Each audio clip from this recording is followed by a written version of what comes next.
Halo teman-teman investor, di video kali ini saya akan mengomentari salah satu saham yang sangat hype saat ini, yaitu saham Brand atau Barito Renewable Energy. Yang dimana sebenarnya Brand ini sebelum IPO pernah kita bahas di video bulan Oktober lalu ya, videonya seperti ini. Judul thumbnailnya adalah IPO saat katalis kuat. Nah, apakah setelah IPO langsung terbang? Nah, kira-kira message-nya seperti itu. Di dalam video tersebut kita simpulkan bahwa harga IPO Brand saat itu sudah dihargai premium. Tetapi di sisi lain, katalisnya sangat kuat, di mana waktu itu katalis renewable energy atau energi terbarukan itu sangat-sangat kuat. Yang kita bisa melihat dari saham-saham energi terbarukan seperti PGEO dan sebagainya, harga sahamnya pada naik. Maka ketika Brand IPO di bulan Oktober lalu, dia melakukan IPO di saat momentum yang sangat tepat. Apa yang terjadi setelah IPO? Ternyata harga sahamnya terus-terusan naik, bahkan naiknya tidak terhentikan ya, tidak ada remnya. Orang sering menyebutnya harga sahamnya ini terbang ke Pluto, jadi bukan hanya ke bulan tapi ke Pluto. Di mana harga IPO saat itu berada di harga sekitar 975 dan saat video ini diambil tanggal 15 November 2023, harga saham Brand ini sudah menyentuh level 5.725.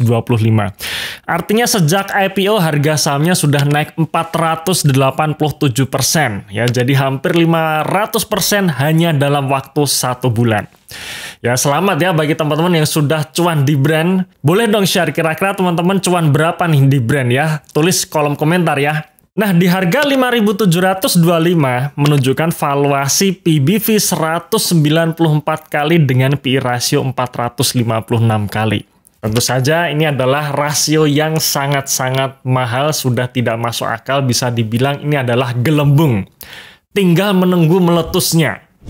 Dengan kenaikan harga saham Brand sampai saat ini, posisi sekarang ya, tanggal 15 November 2023, kalau kita lihat data di bursa menunjukkan bahwa Brand saat ini menduduki sebagai saham dengan market cap terbesar nomor 3 di bursa. Jadi sudah mengalahkan BBNI yang sudah berdiri sejak tahun 46 ya, sudah mengalahkan ASII, TLKM, bahkan BMRI pun itu juga sudah dikalahkan.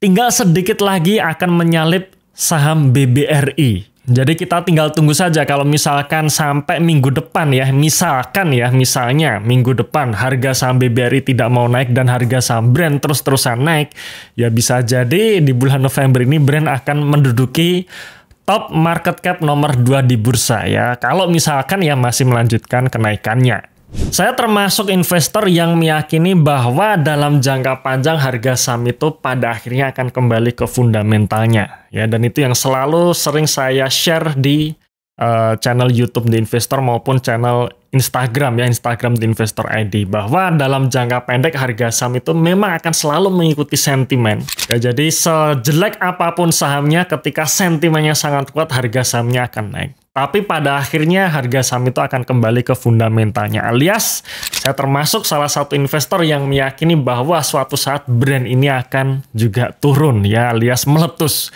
Kapan itu saya tidak tahu. Nah, bagi teman-teman yang sudah lama di bursa, pastinya kita ingat ya, setiap tahun pasti akan ada selalu saham-saham yang sifatnya bubble atau yang saham yang terus dipompa ke atas tanpa didukung fundamental, akhirnya meletus ketika sentimen itu hilang.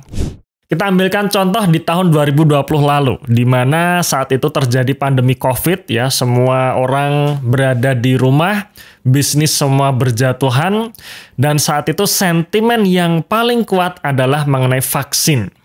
Nah, vaksin ini di Indonesia menarik. Satu-satunya BUMN yang ditugaskan untuk meneliti vaksin COVID yaitu saham Indofarma ya, emiten Indofarma atau saham dengan kode emiten INAF ya. Dan saat itu tahun 2020 tanpa didukung dengan fundamental yang kuat, harga saham INAF naik signifikan. Di tahun 2020 awal harga saham INAF berada di level sekitar 800-an sampai akhirnya di penghujung tahun 2020 harga sahamnya naik sampai ke level 7.200. Artinya dalam waktu 1 tahun harga sahamnya naik 800%.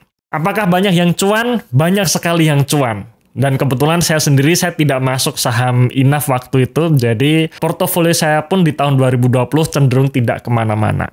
Tapi apa yang terjadi?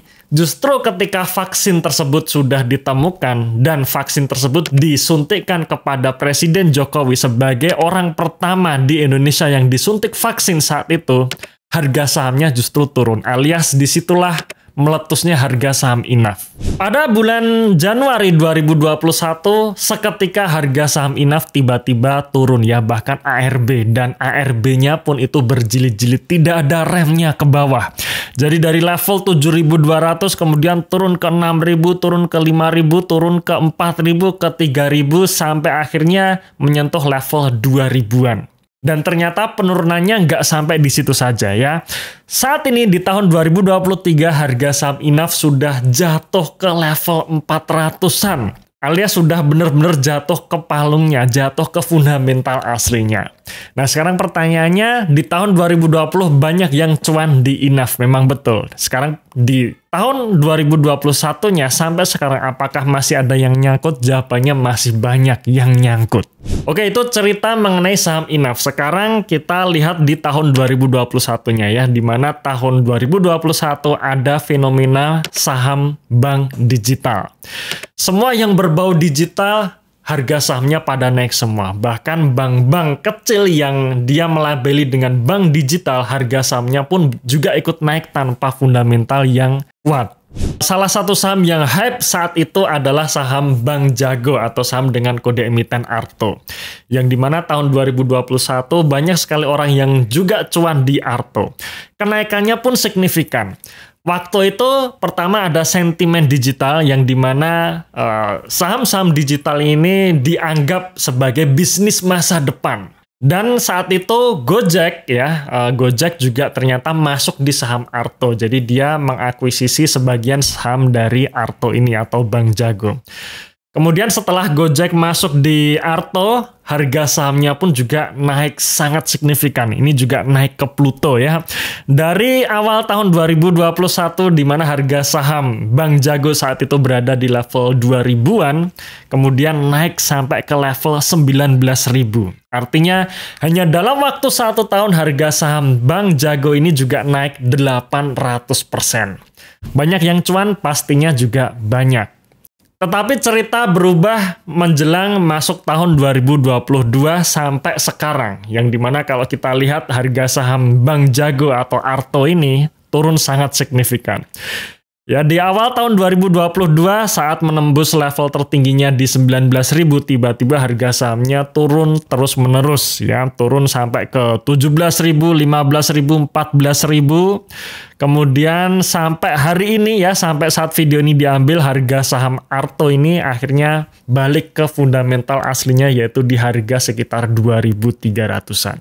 Sekarang apakah banyak yang nyangkut di Arto? Jawabannya masih banyak yang nyangkut. Dan ketika saya tanya kira-kira apakah akan melakukan cut loss atau tidak, ternyata rata-rata tidak mau cut loss. Mereka masih menunggu atau berharap harga sahamnya akan balik ke level 19.000 atau katanya paling tidak balik ke level 10.000-an baru mau cut loss. Sekarang pertanyaannya, kalau tidak didukung dengan fundamental yang kuat, harus ada fenomena seperti tahun 2021 di mana saat itu sangat hype emiten-emiten digital, itu baru bisa naik lagi. Tapi kalau hanya sebatas seperti sekarang ini, ya tidak ada sentimen mengenai eranya digital, ya maka harga sahamnya sulit sekali untuk naik kalau tidak ada kenaikan kinerja atau tidak didukung dengan fundamentalnya. Saat itu Bank Jago juga menjadi salah satu saham dengan market cap terbesar di bursa. Bahkan juga secara market cap mampu menyalip atau melebihi market cap-nya Bank Mandiri. Ya, dan sekarang ya tentu saja sudah beda ceritanya. Apa maksud saya cerita mengenai fenomena-fenomena tadi ya, bahwa pastinya setiap tahun akan ada saham-saham yang hype, tapi begitu hype-nya itu hilang, maka harga saham akan kembali ke fundamental aslinya.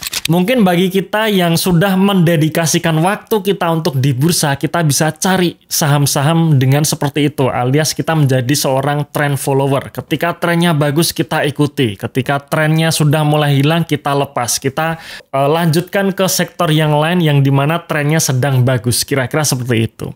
Tetapi saya yakin rata-rata teman-teman yang penonton setia di Investor ini mayoritas bukan orang yang mendedikasikan waktunya di pasar saham. Ya, saya yakin seperti itu. Saya yakin mayoritas teman-teman penonton di sini adalah mereka-mereka yang sibuk nggak punya waktu. Mereka-mereka yang ngantor dari pagi sampai sore ngantor atau punya bisnis yang tidak bisa ditinggalkan. Alias kita tidak mampu nih untuk mengikuti tren dari saham-saham yang beredar saat ini. Maka ketika kita dalam posisi seperti itu, ya saya sangat menyarankan kita masuk di saham itu berdasarkan fundamentalnya, ya berdasarkan fundamental dengan kaidah value investing. Walaupun kenaikan harga sahamnya tidak sesignifikan jika kita menjadi seorang trend follower. Tetapi dengan kita mengikuti fundamental, kita bisa lebih tenang, kita bisa lebih nyaman untuk menghold sahamnya apapun sentimennya. Karena saya yakin ya mayoritas teman-teman penonton di sini adalah mereka-mereka atau kita-kita yang nabung setiap bulan. Kita sudah kerja keras, kita banting tulang, kita sampai berkeringat menyisihkan sebagian gaji kita untuk kita tabung di saham. Ya, dan harapannya tabungan kita ini terus berkembang. Berkembang dengan normal, berkembang dengan semestinya. Saya akan tunjukkan kinerja portofolio saya di tahun 2023 ini, di mana kalau saya sendiri ya menggunakan kaidah value investing, tentu saja kenaikan portofolio saya tidak bisa seperti ketika misalkan saham-saham yang saya pilih adalah saham-saham yang hype, itu tidak bisa. Tahun 2023 ini sampai bulan Oktober kinerja portofolio saya hanya naik 34% ya secara keseluruhan. Dan saya sendiri akhirnya bisa mencetak kenaikan kinerja portofolio 100% setelah melewati lorong waktu yang cukup panjang, yaitu sekitar 3 tahun 10 bulan. Jadi sepanjang 3 tahun 10 bulan kinerja portofolio saya akhirnya bisa naik di atas 100%. Jadi message yang ingin saya sampaikan di video kali ini adalah jangan selalu berharap kita pengen cepat kaya di saham. Ya, kita nabung sedikit demi sedikit, kita sisihkan penghasilan kita untuk menabung di saham, maka pastikan kita bisa menjaga uang-uang kita ini dengan aman dan dengan nyaman. Fokus kepada fundamental dan kinerja perusahaan itu bisa membuat kita lebih nyaman dibandingkan dengan kita menjadi seorang trend follower ketika kita tidak memiliki waktu yang cukup untuk kita dedikasikan waktu kita untuk melihat pergerakan market. Oke, mungkin itu saja video kali ini ya. Terima kasih sudah mendengarkan maupun menonton video ini sampai akhir. Jangan lupa minggu depan di tanggal 24 dan 25 kita akan mengadakan webinar value investing, bagaimana kita bisa menumbuhkan portofolio kita dengan tenang dengan memilih saham-saham under value. Pastikan teman-teman jangan sampai ketinggalan di webinar kita di minggu depan besok. Terima kasih dan salam passive income.